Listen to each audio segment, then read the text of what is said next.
O Senhor esteja convosco. Ele está no meio de nós. Proclamação do Evangelho de Jesus Cristo, segundo Mateus. Glória a vós, Senhor. Naquele tempo, vendo Jesus as multidões, subiu ao monte e sentou-se. Os discípulos aproximaram-se e Jesus começou a ensiná-los. Bem-aventurados os pobres em espírito, porque deles é o reino dos céus.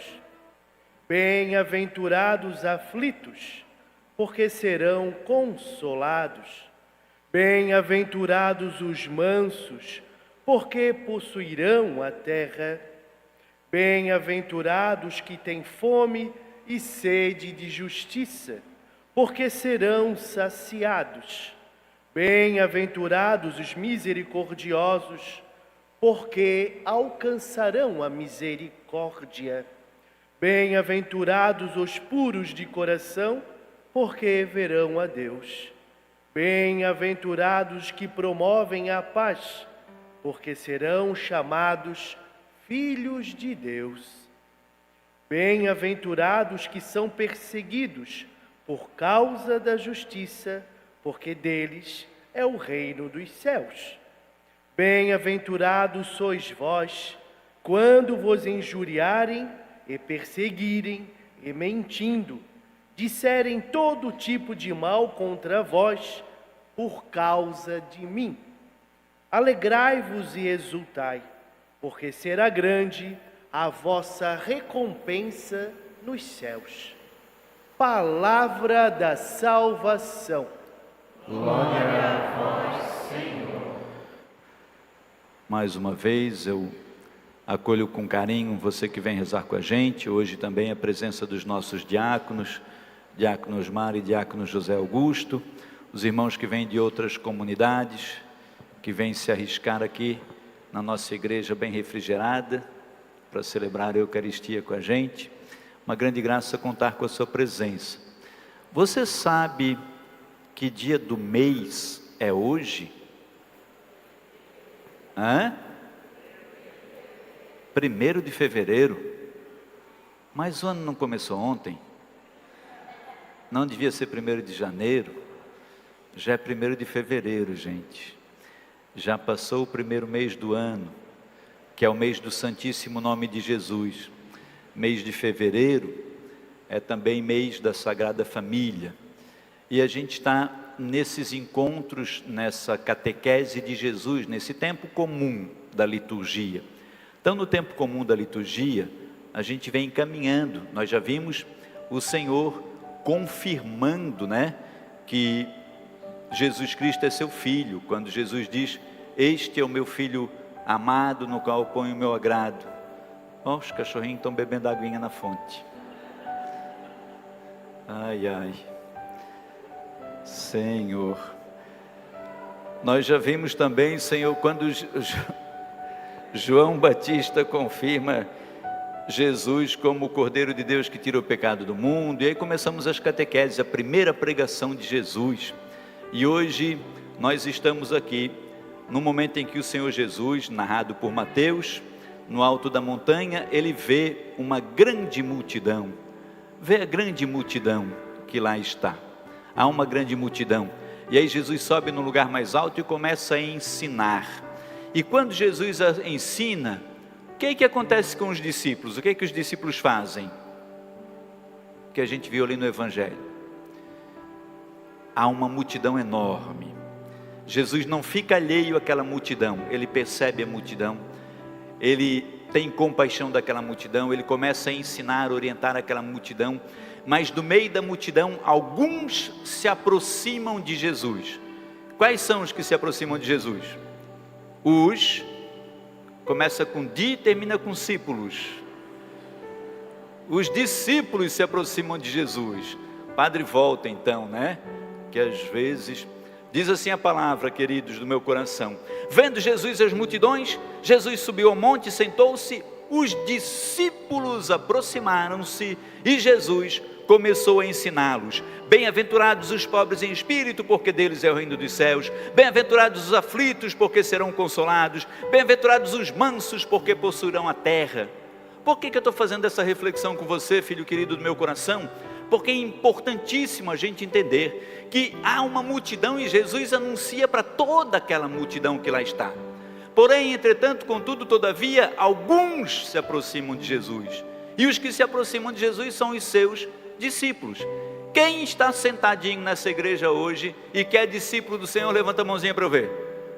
Oh, glória a Deus, bendito seja, isso, nós somos os discípulos, então nós nos aproximamos, somos nós que nos aproximamos de Jesus. Há uma multidão. Se a gente sair ali no jardinzinho da igreja e olhar aí ao redor, quantos milhares de pessoas moram aqui, né? E para essa multidão toda o Senhor anuncia, mas para muita gente não faz sentido o que o Senhor diz, não faz o menor sentido essa ótica do Senhor. Não faz o menor sentido essa forma que o Senhor apresenta as coisas. Agora, para aqueles que se aproximam, sim. Então o Senhor está falando, e ali diz assim, naquele tempo. Esse naquele tempo se atualiza a cada missa, a cada momento que você abre a Bíblia, folheia suas páginas, é naquele tempo para nós, é o nosso tempo. A palavra é viva. Então o Senhor fala para mim e para você hoje, e aí Ele vai colocar as regras, é o código de conduta do cristão, dos discípulos, daqueles que querem se aproximar de Jesus. Tão bem-aventurados, felizes os pobres em espírito. Pobre em espírito, filho querido do meu coração, é também aquela pessoa que sabe colocar os bens materiais no seu devido lugar.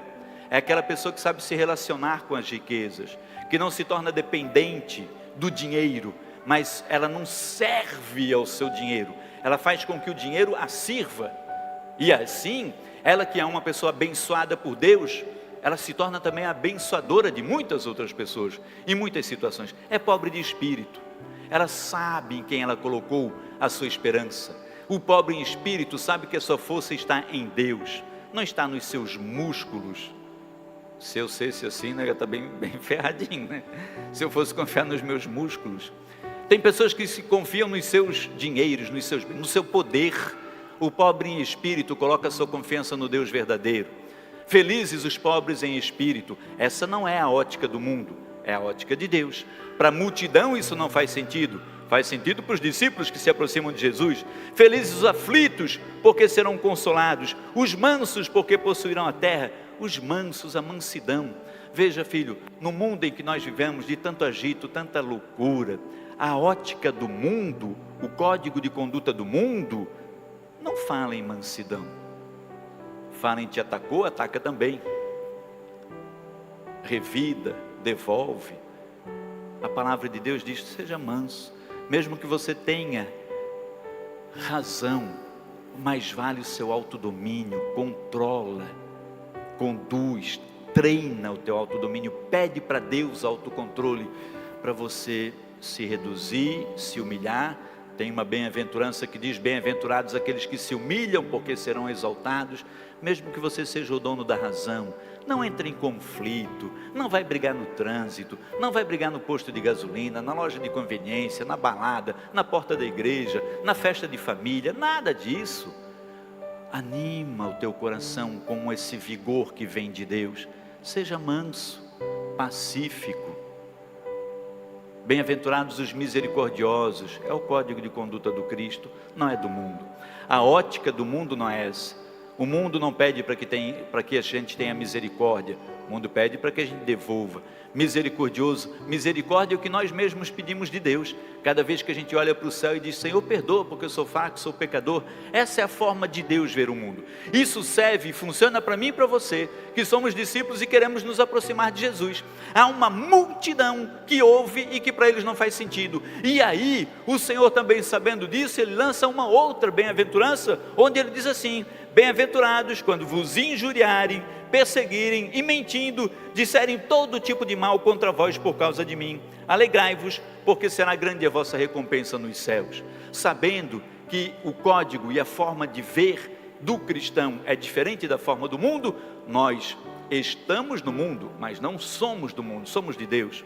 Muitas vezes o seu jeito de ver as coisas, a sua forma de encarar, o seu jeito de ser manso. Às vezes, quando você perdoar, as pessoas vão chamar você de fraco. Quando você for manso, vão chamar você de fraco. Quando você for misericordioso, vão chamar de fraco. Quando você promover a paz e a justiça, e aí você estará sendo perseguido, mas você sabe em quem você colocou a sua confiança. Bem-aventurado seja você.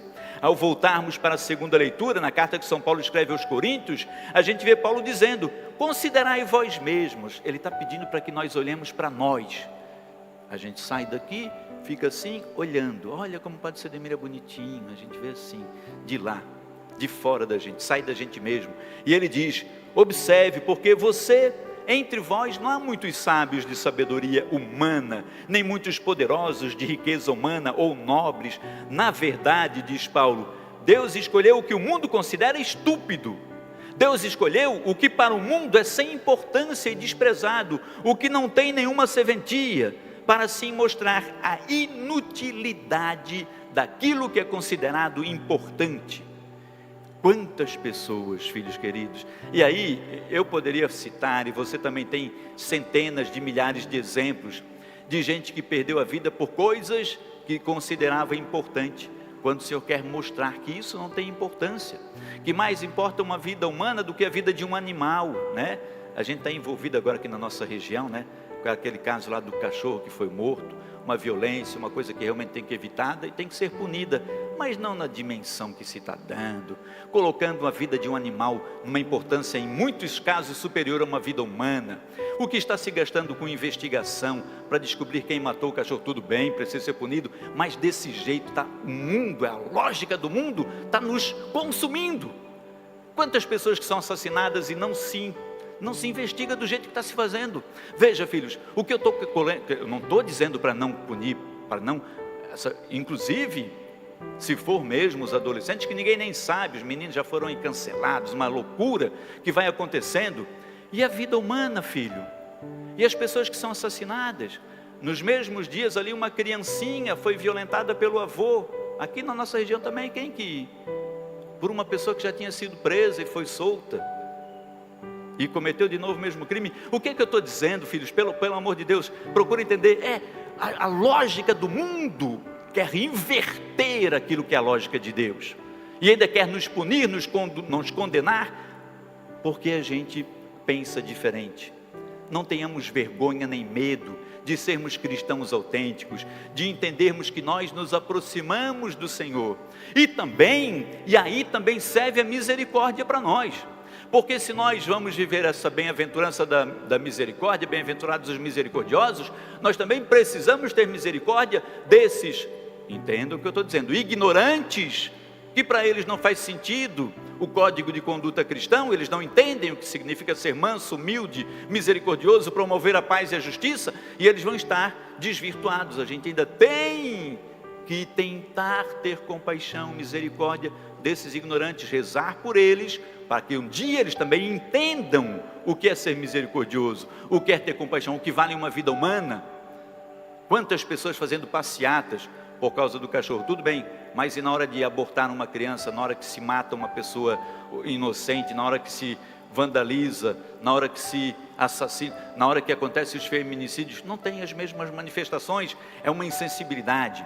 E aí a lógica do mundo vai tornando o coração endurecido, insensível para aquilo que é importante, e o coração vai se tornando aí, querendo desbravar e lutar pelas coisas que não têm a mesma importância e a mesma significância. E se nós, eu e você, não acendermos a luzinha amarela de alerta, a gente vai no mesmo rolo, e daqui a pouco a gente está lá na manifestação também, pedindo a punição de quem matou o cachorro, e alheio, insensível para as pessoas que são assassinadas, para as mulheres mortas só porque terminaram um relacionamento. A gente não dá mais bola, mas o cachorrinho morreu, vamos correr atrás. Veja, é disso que a palavra fala.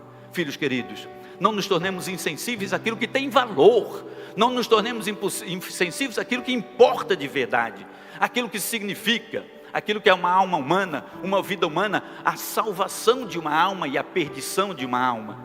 Percebamos essa grande graça que o Senhor nos dá. O Senhor escolhe o que para o mundo é sem importância e desprezado, para que todos entendam e para que todos percebam aquilo que realmente importa, para que ninguém possa gloriar-se de si mesmo, e todo aquele que se glorie no Senhor. É o Senhor meu Deus.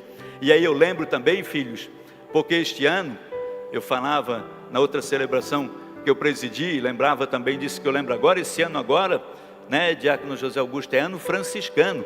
Faz 800 anos que morreu São Francisco de Assis. Então o Papa estabeleceu um ano jubilar de São Francisco. As igrejas, e nós temos uma igreja de São Francisco aqui no bairro Ipiranga, as igrejas de São Francisco se tornarão locais de peregrinação, indulgência para quem fizer as orações e for visitar e rezar. E aí eu lembro de um momento da vida de São Francisco.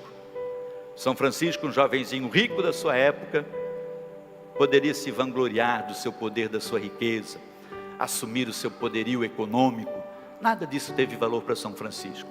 Deixou tudo de lado e colocou a sua esperança em Deus e passou a seguir Jesus Cristo.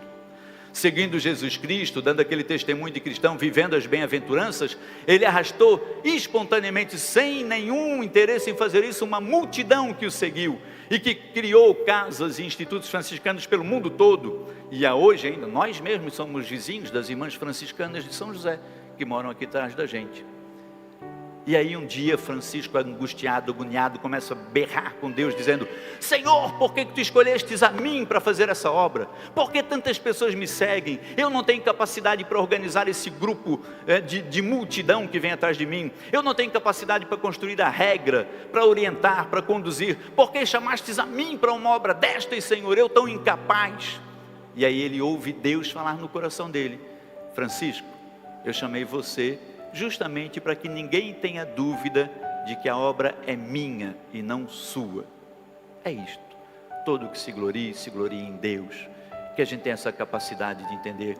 E aí nós terminamos com a primeira leitura que nós proclamamos, que é de Sofonias, porque ele no comecinho de Sofonias, primeira leitura do Antigo Testamento, é capítulo 2, diz assim: buscai o Senhor, humildes da terra, que pondes em prática seus preceitos. Praticai a justiça, procurai a humildade, achareis talvez um refúgio no dia da cólera do Senhor. Procurai o Senhor, praticai a justiça, vivei as bem-aventuranças, para que você encontre um refúgio no dia da cólera do Senhor. O Novo Testamento diz: procurai o Senhor enquanto Ele se deixa encontrar. Que a palavra de Deus, filhos estimados, nos ajude a ganhar a vida eterna. Amém.